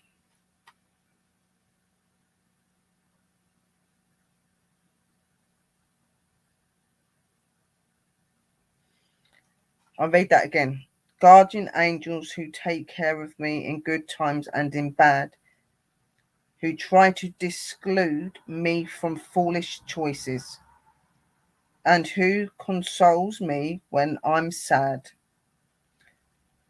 I wish to say thank you for choosing me to watch over and protect. May I gain the wisdom to know that your advice must be used for good causes and effect. And then you would say amen, and so might it be, whatever you want to say. Another exercise you could use is a simple as happy exercise which requires a mere 30 minutes of your time each day. You will need a special room in your home, 2 white candles, some of your favorite inspirational music, and a stick of incense for burning. A good time for this exercise is half an hour before retiring for the night, because it tends to invoke pleasant dreams and restful sleep. Begin the exercise by lighting the incense and turning on the magical music. As you light the first candle, chant the words and imagine a white light of protection surrounding you. This is the candle of hope, which I dedicate to you, my guardian angel, as a sign of the trust I place in our relationship. These are little suggestion things that you could read out and say to help your angel to come more forward to you, okay? As you light the second candle, chant these words. This is the candle of inspiration, which signifies my sincere intent to listen to the wisdom, the good judgment, and valuable guidance of my guardian angel. Then you would say, amen, so might it be. Proceed by sitting or kneeling in the position that is most comfortable for you, and begin some deep breathing as you absorb the music, fragrances and relaxed atmosphere that you have now created by yourself and your guardian angel. Imagine yourself inviting the presence of your angel into your light circle and welcome it with respect and honour, as you would your closest friend. When visualizing your angel, allowing your mind to take in detail of its experiences. For instance, does your angel have wings? Is your angel dressed in a specific way or holding a particular object? Refer to the chapter Angels Through Time on page 14 to 31. We'll do that another time. Which details with these angels, which deals with that's saying which deals with the angels of different cultures. Yeah, you may find information about your angels here, and this would give you a clue as to a spiritual path you may wish to investigate. Sit comfortably and imagine holding your angel's hand. Feel the connection, the warmth of your soul, and visualize your affirmations. Now concentrate on any happenings in which you had a choice to either accept them as they were or change them to discuss out loud with your guardian angel the consequences of your actions. Conclude by thanking your guardian angel for contribution and by chanting a short final affirmation. Now I am at peace with my day in the happy knowledge that through the guidance of my guardian angel, I have done the best that I could do and been the best that I could be. Then you would say, so mote it be, amen, and whatever. Extinguish the burning candle and incense and make special notes of the dreams you have that night. Investigate further affirmations, exercises in particular, and look on page 70 to 71. Yeah, 'cause this book's got a lot of work in it.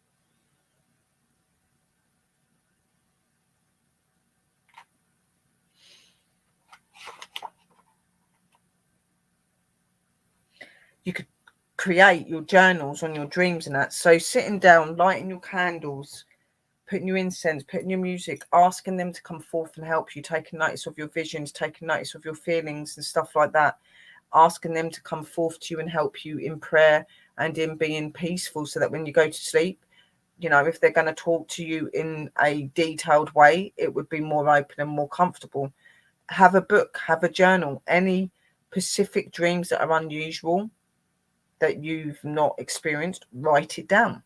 Okay, you could have this dream one time, you could have this dream several times. I'm not saying that every dream that only comes once is not relevant, but a lot of them would show more than once. Okay, so when you have any sort of dream when you're sleeping, after speaking to your guardian angel and asking for help and guidance, write any of these things down, because even though when you look at some of your dreams sometimes and you're like, okay, that don't make sense, when you've got a number of things together, it does start to form a picture and you kind of start to get an idea of what they're actually trying to tell you.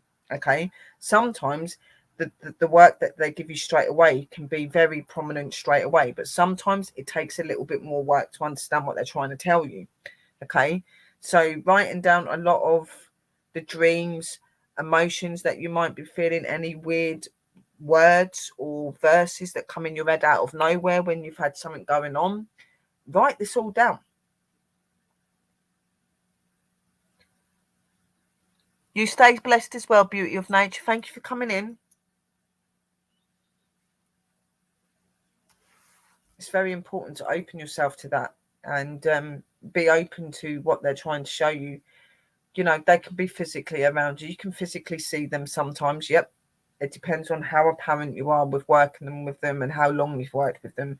The more you work with your guides and with your angels, the more prominent it is to being able to see them. Okay, so if you're somebody that's just starting out, you're not going to be able to see them straight away. You may see them through a vision, you may see them through your meditation, you may see something in a dream. It may that you get certain messages and certain things. You know, it takes time to communicate with them. They are a very high power, and even though they're very apparent and very aware of you, you've still got to be able to have the spirituality in you to be able to communicate with them. You've got to have that belief that you're communicating with them. You've got to believe in what they're telling you, believe in what you're saying and what you're feeling. It's about being in tune with yourself and understand the difference between when they speak to you and when your mind's voice is speaking to you. And as it said here, normally you would get a very bright light. The words would be very strong and very clear. Okay. And would be of relevance. It would make sense. So you can normally tell the difference when an angel is talking to you to when something's just going over in your head because you're thinking about it. You would be able to tell the difference. But you've got to learn yourself to be able to tell completely. If you're somebody that's new at this and you've not communicated with angels and stuff, it's going to take some work.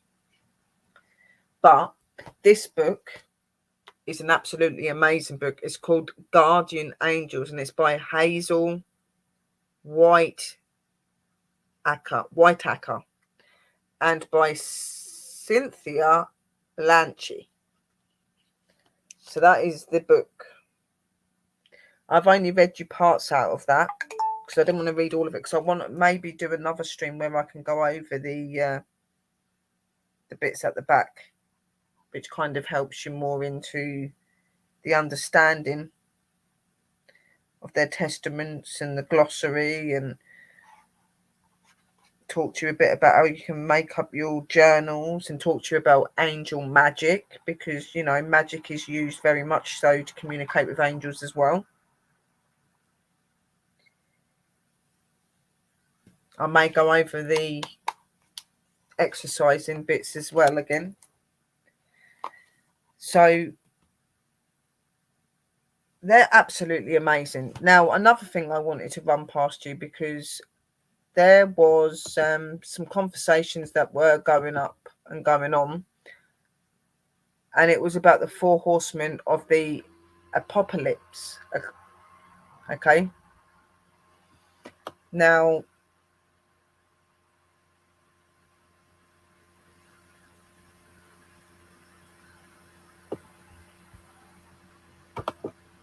hello, Drew. The rider of the red horse. That's like, you've got like 4 different colors. You've got like the white, the red, the black, and the brown, if I remember rightly. Now,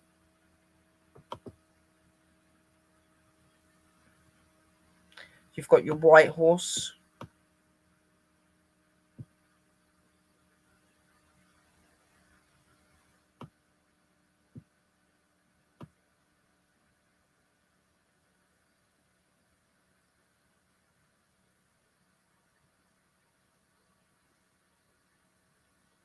You've got the red horse, the black horse,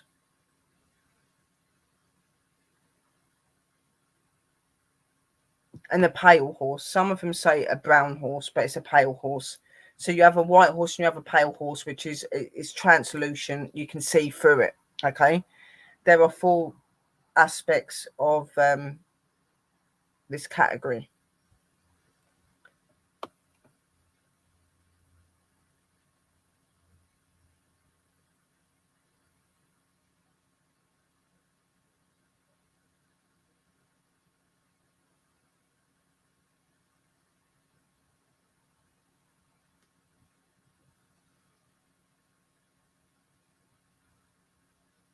Which is something else that I will want to talk to you in a lot more of a deeper concept next time I go live as well. That'll be something I'll talk to you about next time. So I'll talk to you about the pale horse, the white horse, the red horse, and the black horse. Okay, because they are very significant to the spirit world, especially heaven and hell. That, you know, the four main prophecies of this world, and the four main barriers of this world are to do with these horses and their riders, okay? And they are higher powers and energies of heaven and hell. You know, they concept that they are creators of God, they are creations of God. They were made by him to fulfill those prophecies and to bring the different judgments and the different things in this world, okay? So they are very, very important and very relevant.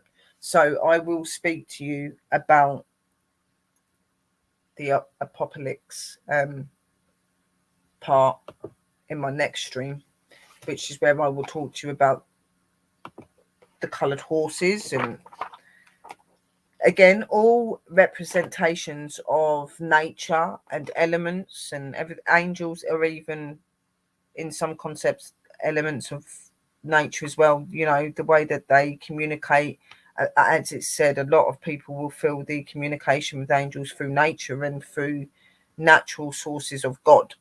Okay, so even though you can feel them in nature, you can feel them in your home. You know, there are relevant educational parts that you need to be able to learn to be able to communicate with them properly. Hello, pups. Hello, Drew.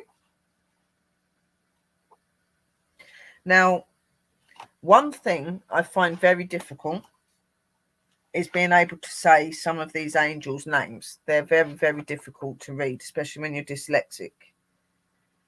Luckily for me, where I've been communicating with them for so long, they've got used to how I say their name. So they've kind of got used to my way of judgment. But obviously, if there are any names or anything that I do read out when I'm doing the work and talking to you about different angels, I will read it. I will spell the name out to you guys so you know. Okay.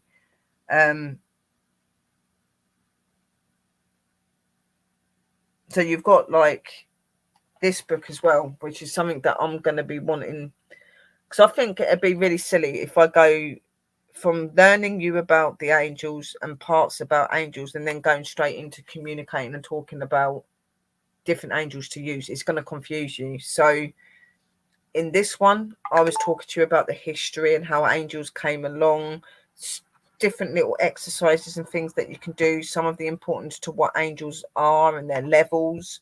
That's what I've done in this one. This book was very much a book that I learned a lot from, and it's most definitely an amazing book. And this one as well, but this is a dictionary of angels and saints and all guides and stuff all in here, and you know, their relevant work and jobs for heaven and hell. Heaven and earth, sorry, not heaven and hell. But I don't want to mix that up. So you've had the history side and learning the basics on how to communicate with them and stuff today.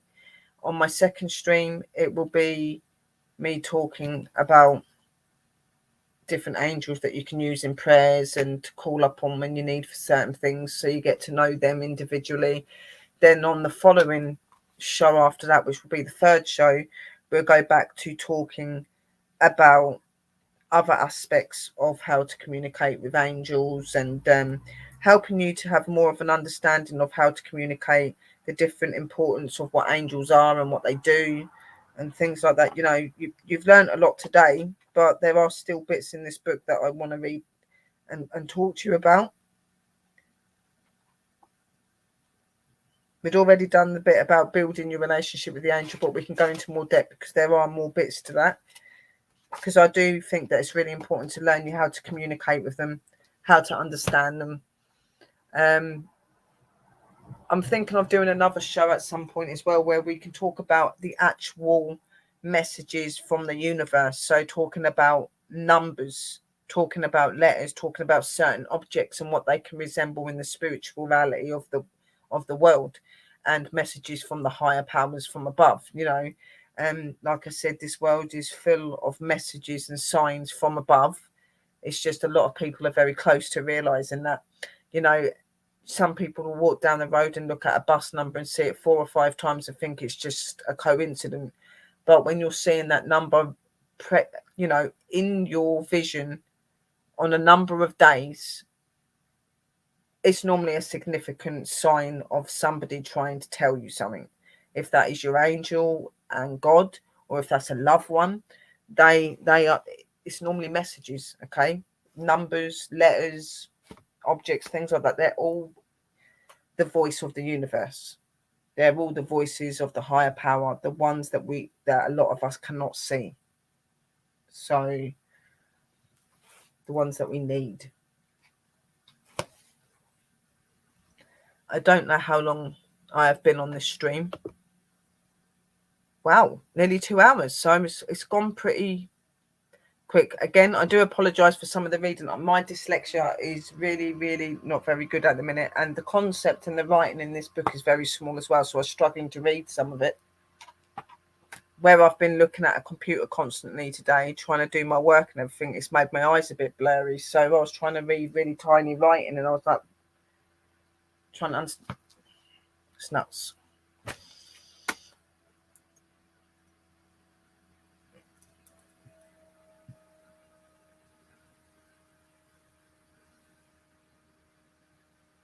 Yeah, well, we're going to do that in our next stream. We'll be reading from this book. This is, like I said, these books that I've got here are where I learned a lot about angels and stuff like that. This book is specifically just all different angels and, guides and all sorts. Saints. They're all from different religions and stuff as well. You've got so many different aspects in this book, and it tells you like their job, on what they can do to help you. The invocation, which is just a little bibliography about them, and then it goes into very strong detail about what they are, what they do, and their importance in heaven and for earth and stuff like that. It's most definitely a book that has got the real facts. It's absolutely amazing. I love both of my angel books. I love them. So I hope that you did enjoy that. We'll just sit on for a couple of minutes now. I might make a cigarette. I need a cigarette. And I'll just sit on and just talk to you naturally now for a minute. Hope that you're all well. Hope that you enjoyed that. Anybody that didn't get to see the whole stream, just go back and look over it. To be quite honest, recently I've been struggling a lot with there's just a lot of stuff going on at the minute with like friends that I care about and stuff like that. And today, yesterday I was with a friend and I did not sleep very well last night either, so I'm tired as well. That don't help. I'm a little bit tired, but I'm not at that point where I want to shut off or anything, which is it's starting to get irritating a little bit, not being able to sleep as much as I want to. But I have been sleeping a little bit better than I have been, so it is getting there, but I'm still having my little issues here and there.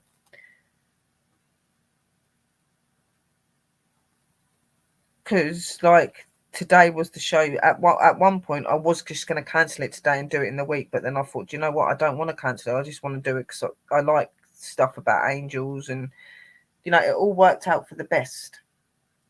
But I'm feeling really drained and tired, most definitely.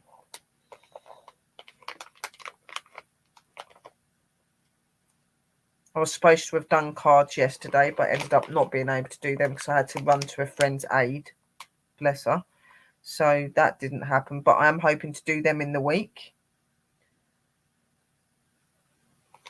for a small donation.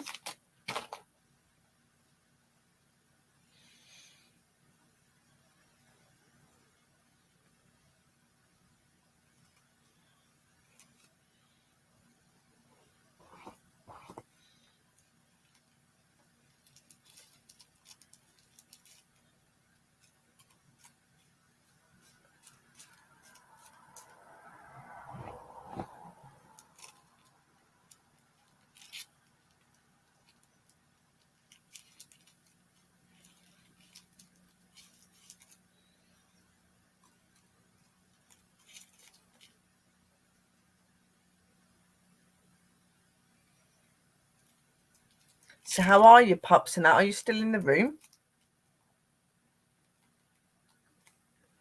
And Drew, are you all still there?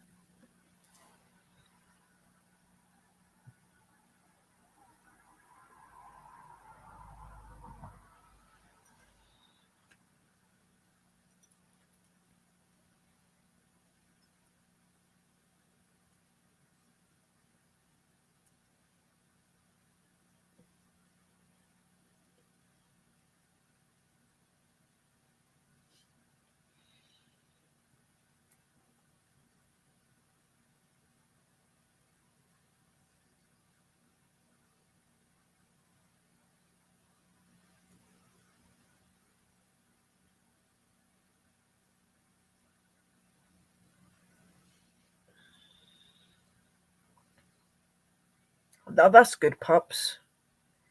I did see your video that you went on where you helped do an investigation. And you just got back from a cemetery. Awesome.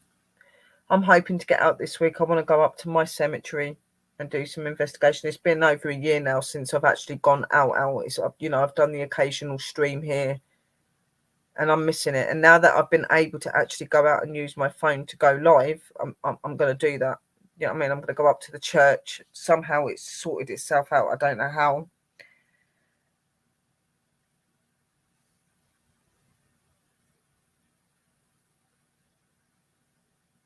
Yeah, so it's a big one then, pups, if you're needing that stuff.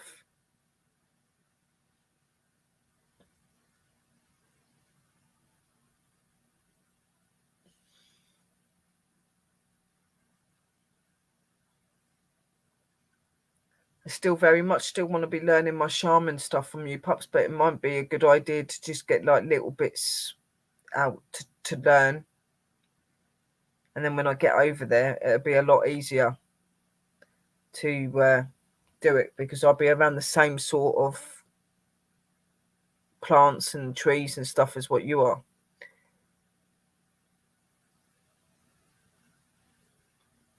Okay, Brother Lou, thank you for coming in. Love, light and blessings and good night. And take care of yourself. Bless be.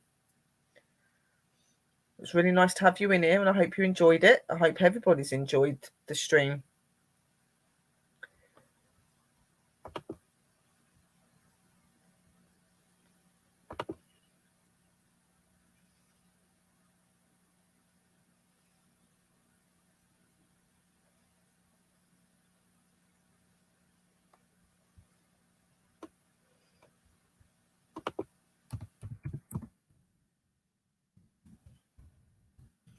Sorry, a message.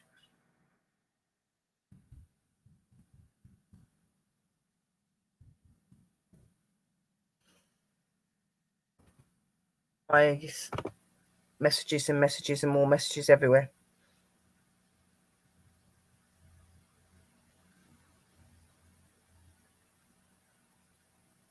Yes. I just think that it'd be more like I want to learn little bits while I'm here so I can just get myself a little bit more prepared on the shaman side. But once I get there, it'll be a lot easier because it'll be the same tools and the same materials and stuff like that. So it'll be a lot easier to understand what you're talking about and compared to here. Because some of our trees and plants over here look completely different to the trees and plants you've got over there. So it just makes more sense. Yeah, I see it. I see Shelley's and then I see the bit that you'd put up. Shelley's stuff, yeah. That was a very interesting investigation, but very, very active. I feel sorry for the person that's going through it. I actually had to turn it off and go back to it because I got really bad headache. I really, really bad. I was like, wow. Yeah.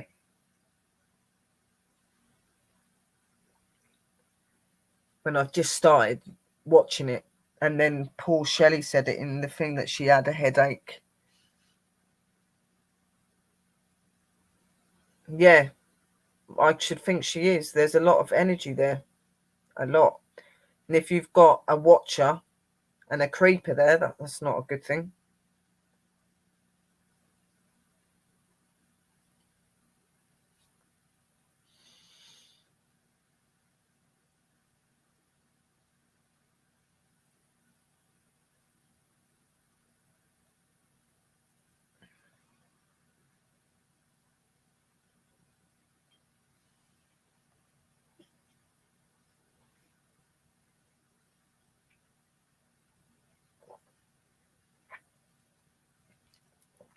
So I'm taking it you've got to do a full exorcism and cleansing of the house pups.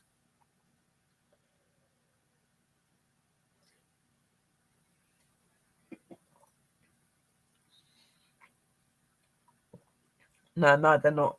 I know that.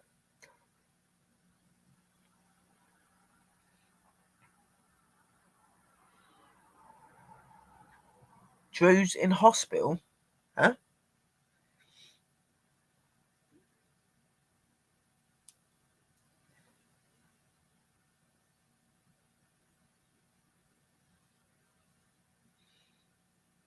A full one, yeah.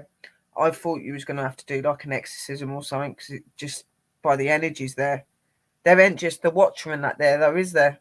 There's not just the Watcher and the Creeper. There was this guy in a cloaky sort of thing that I could see walking around near the cupboard area. Now, he don't look very nice. Thank you, Tommy. I'm glad that you enjoyed it. Again, I do apologise.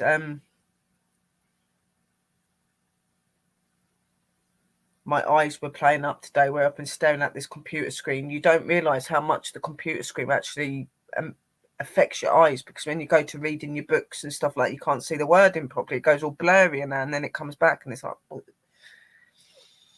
It's a shame that they haven't got something on YouTube where you can dim it. Yeah, he was not nice at all. He was quite disturbing. He weren't a demonic, but he had the concepts of a demonic. So did you have a twisted soul in there, pups? Because that's what I got from him. He was like a twisted soul. He was like human, but not. He was like in between. I might be completely wrong, but that's just what I got from him. He was like a twisted soul.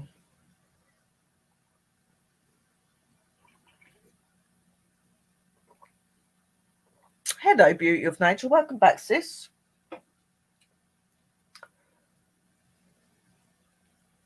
Yeah. Well, he just come across with me as the elements of being a twisted human, a twisted soul. He had those tendencies. When they're almost there, they pretty much are one, almost. Most definitely not just a normal human spirit, that's for sure.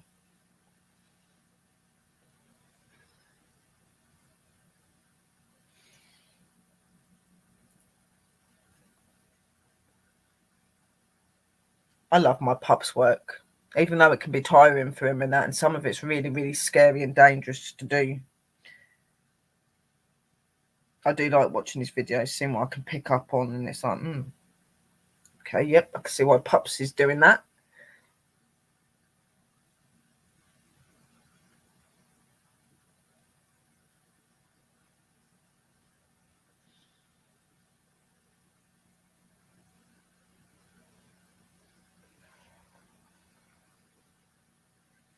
It's still early where you guys are in it.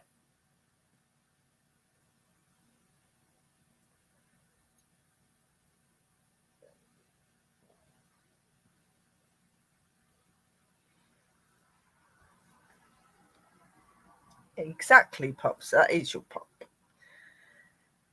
And like I'd said to you before and previously on my last show thing that I'd done, I'd said about that I changed the complete concept of what the company is about now. I'm doing it for the paranormal community, for YouTube and for Facebook, where people can come over and go onto it and do their own work, or you choose to do some of mine. It's completely up to you. So it's given me more time to be able to be back on my channel and doing my shows that I want to do, and doing my paranormal and getting back to my card readings and doing all the things that I used to do, because I do miss it. But I've also got the company there that I can go back and forth and just check. It's going to be more like a website where people can just come on and put their own work on there, or work on work that we've got. So it's not so stressful, which means it gives me more time to do the other stuff I want to do as well. And with me trying to get myself into order and getting myself prepped ready for when I do leave the UK, because I intend on going to a lot of places when I get to America. And I'm hoping that by going to America as well, it's going to actually get me where I want to get in the paranormal. And that I'm going to get to fulfill my dream a little bit more than what I do here. Because to be honest, I'm not saying that England's bad and it don't give you what you need. It's not. But you find that a lot of stuff to do with paranormal and stuff like that, it's better to be in places like America and that. Like, definitely. Well, I think so anyway. And there's just so many places over there that I want to go to. Some of them that Pups has gone to. I definitely want to go and see my pups. There's loads of you I want to meet at some point.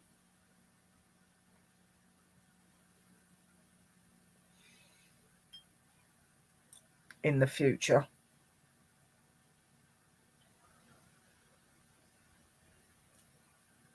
I was quite nervous today as well because I was sat up here on my own and that as well. Like, I've kind of done my show and that, and none of my work guys are in here. It's just you guys.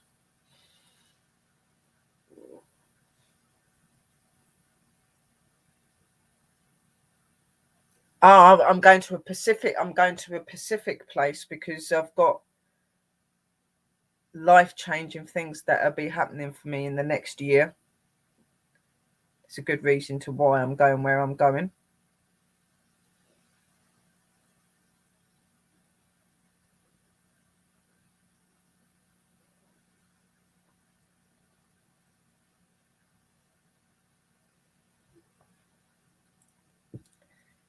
I just felt like, I don't know what it is. I just feel like a lot of people have like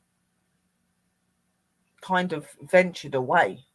Like, they don't really bother with me anymore. I think it's because where I've not been online as much, they think that I'm not really about as much and that. Everybody just seems really busy in their own life that, I don't know, maybe it's just me, I don't know.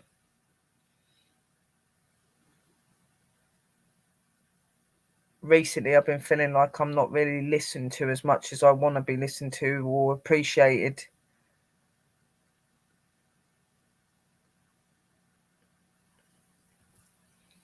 Along with other stuff going on as well now.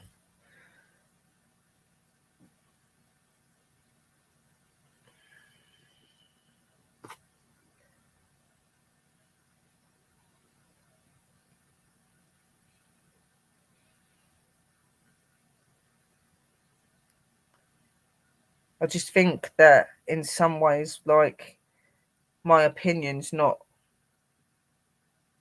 as relevant anymore as what it used to be. It's like people think I gave up and kind of just walked away. I didn't. I was just trying to make things better for everybody else and trying to form more work, more things.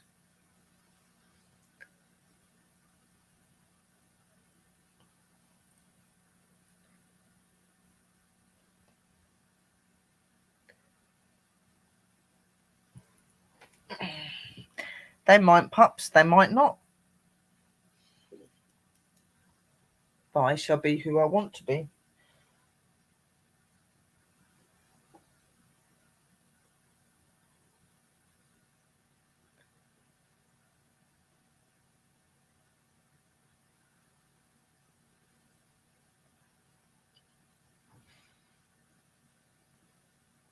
That's why I need to get back onto my YouTube channel. I need to get myself back out there because a lot of people have got used to not seeing me on because I'd got so busy. It's going to take some time for them to realise I'm actually back.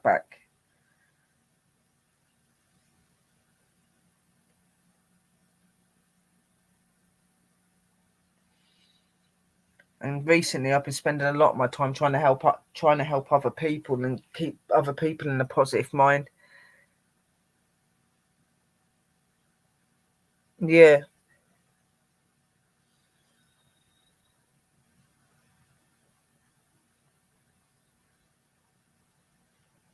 It's just heartbreaking, isn't it? Because when you've been like an inspiration in the community and somebody that people have looked up to, you know what I mean? Like you would know, Pups, because we all look up to you. It's just weird going from being needed to not being needed as much.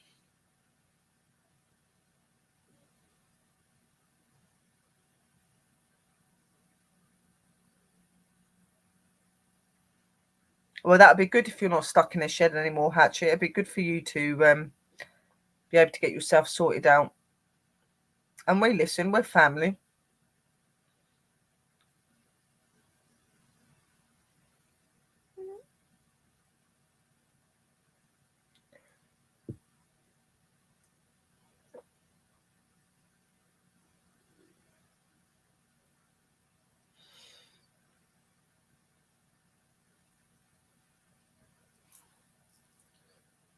I've been finding at the minute the spirits have been proper like on me, trying to communicate, and I think they're trying to get me back into that place as well. Because to be honest, I was on a bit of a standstill for a while where I was doing all the company work and things just got hard.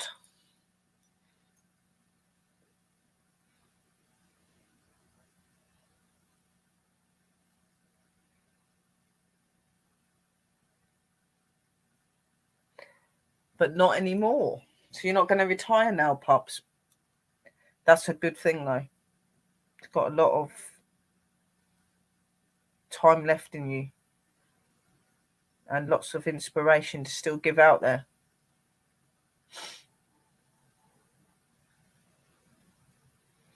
You're most definitely somebody that I look up to. You're my pups.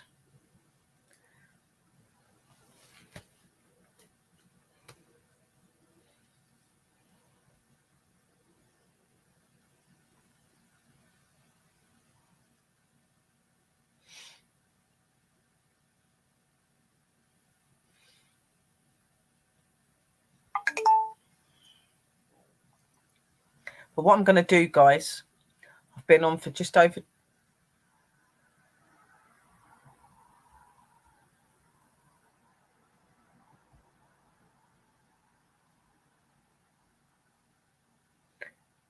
That's because you're needed. You're not supposed to go anywhere yet, Pups.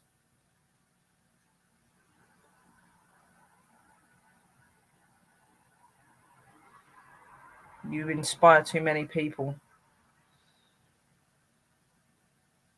And I'm sure those, that, you know, Shikara and Ashley's still got a lot of plans with you.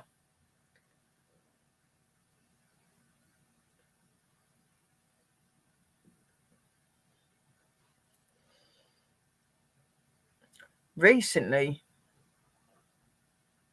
I've been having loads of mad dreams.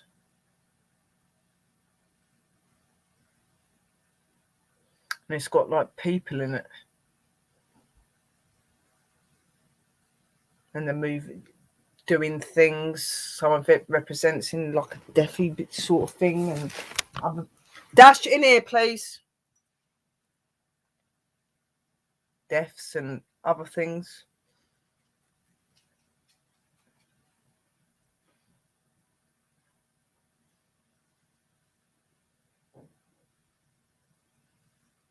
Oh, yeah, definitely. You have to.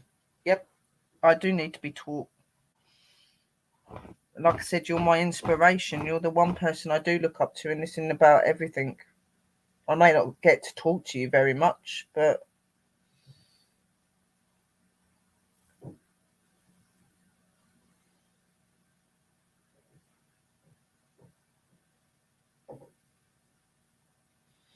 what I'm going to do, because it's 9:30 at night here, I'm going to shut this stream off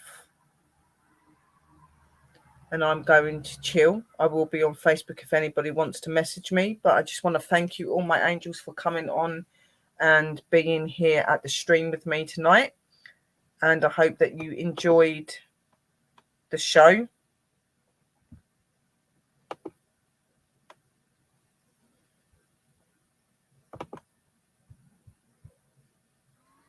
It's been an inspiration to be able to just come back on here and talk to you guys, learn you guys a little bit more about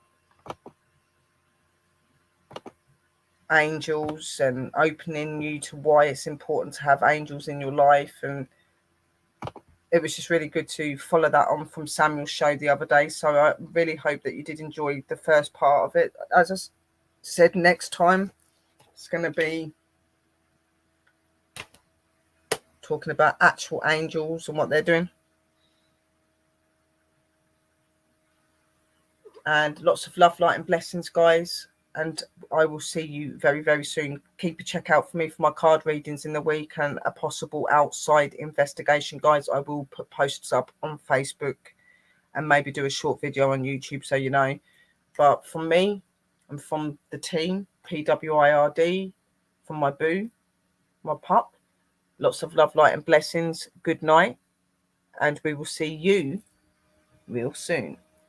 Love and light from me in the spirits, guys. Love you, angels. Just going to play out my PWI intro again.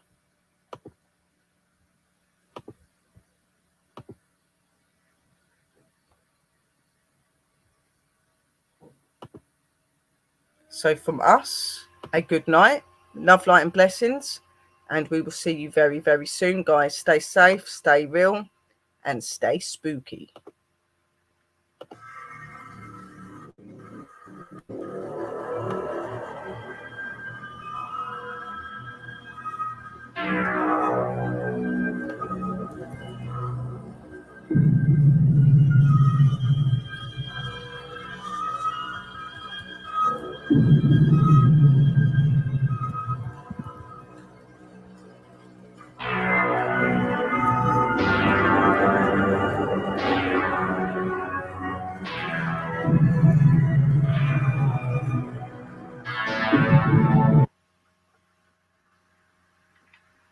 Hello, and welcome to Paranormal World Investigators Research Division, shortened PWIRD.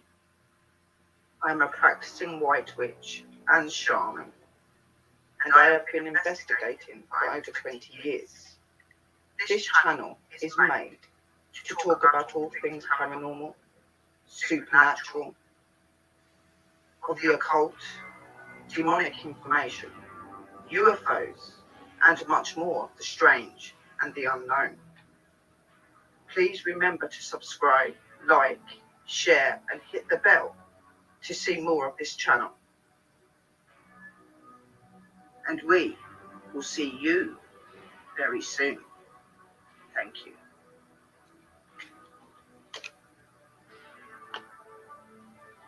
Night, night, guys. Love and light. Blessed be. Merry parting.